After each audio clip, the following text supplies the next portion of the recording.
was taken down by T.J. Schneider, the 6', 145-pound sophomore.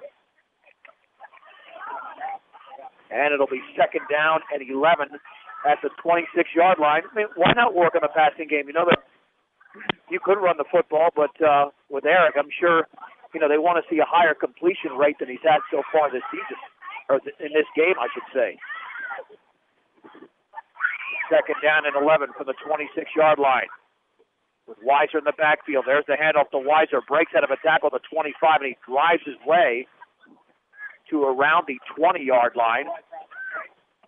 And once again, that's Schneider making the tackle. Although drawing back to the 21. It's a gain of 5. It'll be third down at around 6 at the 21-yard line. Brush has had almost all of their offensive success just pounding that football with their fullbacks up the middle. Ball just shy of the 21.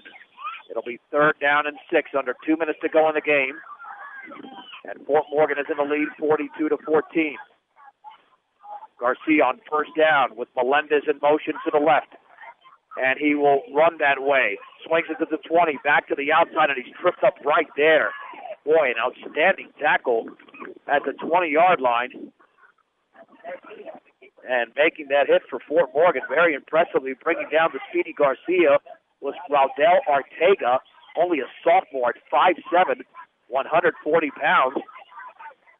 I'll tell you what, you got to give Fort Morgan a lot of credit because they sure have made a lot of nice tackles down on the legs of these beat diggers where they shoot in there and they're able to trip them up and hold on, and the diggers aren't able to drive off any of their inside feet and pick up any broken tackle yards. While holding them to a gain of 1, fourth down and 5 from the 20-yard line.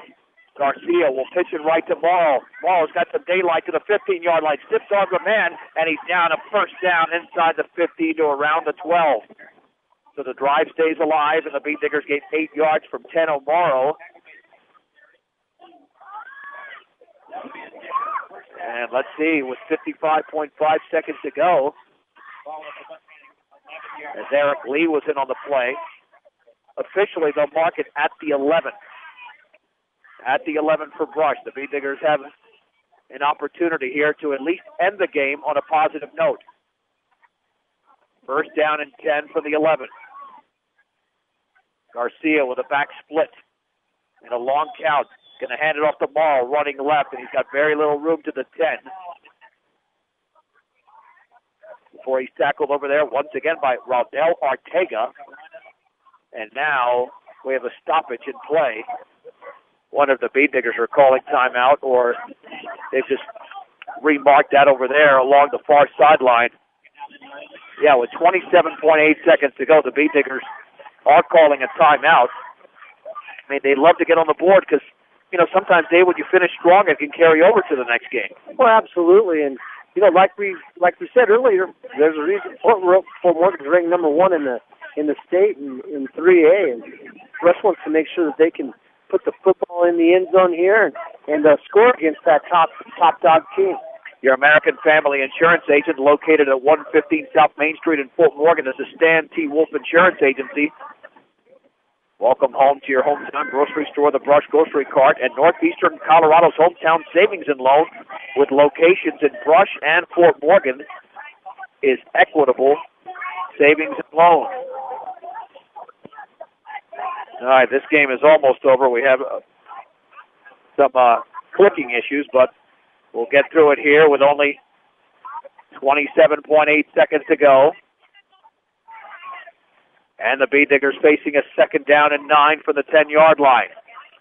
They have not scored in the second half. This was a 22-14 game at the break, and now it's 42-14. With a back split, Garcia looking to throw. Lawson towards the left corner of the end zone. Touchdown. And that is a touchdown to C.J. Kukas. And the Beat Diggers are on the board for the first time since the first half, 10 yards away from a sophomore to a junior, and it's now 42-20. That was that fade pass that Brush attempted I don't know how many times, and they just couldn't quite come up with it. That time it worked pretty well. That time it seemed like the pass kind of floated over to the outside, so it was more of an out pattern rather than pattern towards the back corner of the end zone. Now the extra point to be attempted.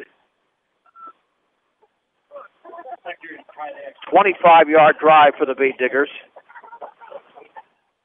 And now we've got a flag down.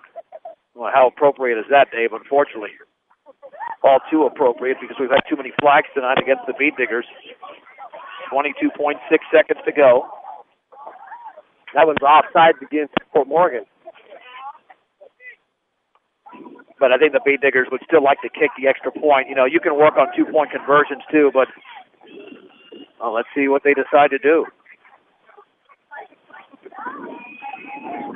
Well, the kicking game's definitely been something that Brush has struggled with over the years.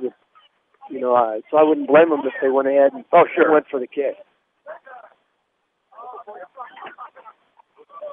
Garcia runs back into the huddle.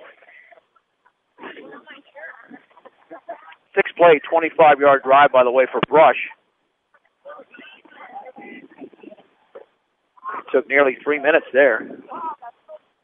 They'll go for two. Garcia, they hand it off to Weiser, left side. He's into the end zone, and the Beet Diggers get the two-point conversion.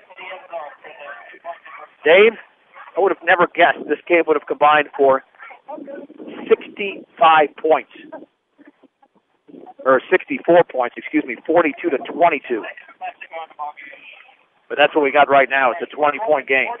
Yeah, I doubt if anybody predicted more than 30 points being scored total. But I'll tell you what, Fort Morgan was able to come out with just a high-powered offense, and they could put the points on the board in a hurry.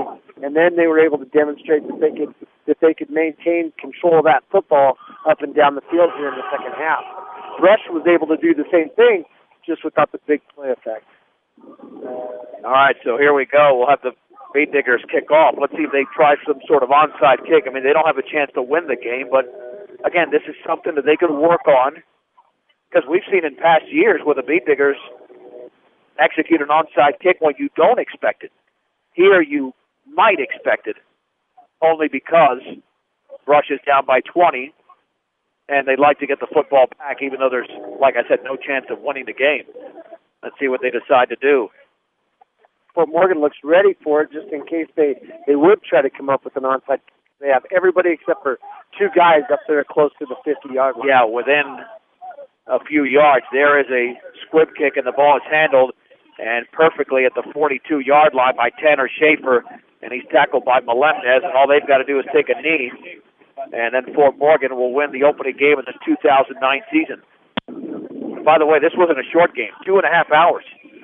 You know, with all that scoring, it takes a long time to set those kickoffs up and get them made, so it doesn't surprise me. Stay tuned for Beet Digger replay right here on 1010 as well as KSIR.com. We'll hopefully have a conversation with Brush head coach Randy Dreitz, as we normally do it after games. I know it's not the way he wanted this game to end. Tanner Schaefer takes the knee, and the Fort Morgan Mustangs have won the opening game of the 2009 Colorado high school football season, beating the Brush Beet Diggers tonight at Legion Field in Fort Morgan. Fort Morgan 42, Brush 22. We'll take a break and come back with a Beet Digger post-game show on 1010 KSIR and KSIR.com.